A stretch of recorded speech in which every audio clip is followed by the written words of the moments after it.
First and foremost, thank you for buying the Astro 360 leash and supporting my small business. I know the battery installation can be a little complicated, and I wanted to show you exactly how to install it to make your leash perfect for you.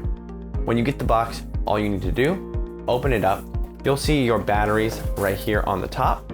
Your batteries are 4 batteries, LR44 batteries.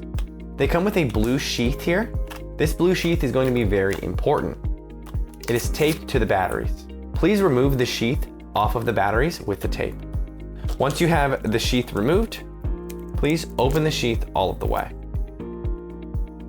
After removing the batteries and the sheath from the box, you can pull out your leash and pull out the light at the very top. Just slide it directly out forward. Once your light is off, it is a screw off from the back. You unscrew the back just like this, and you're left with 2 halves.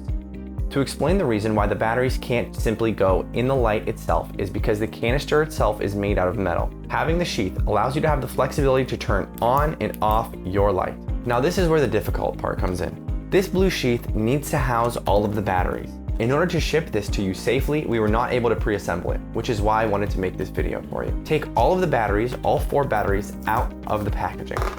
Now that you have all 4 batteries removed and your blue sheath open, all you need to do is put them within the sheath. It needs to be a cylinder so it can fit the batteries. Insert the batteries one by one with the flat side facing down at all times. Next, you want to take your sheath with your batteries. Flat side goes up. Place that within your light, just like that. Screw on your top, and you have a working flashlight. Once you have your batteries changed, all you do is simply slide your light back into the top housing compartment. It will be tight, so do not worry. Feel free to push it in and it'll stick in there how it's supposed to. Thank you for supporting my invention of the Astro 360 leash. I hope you love it.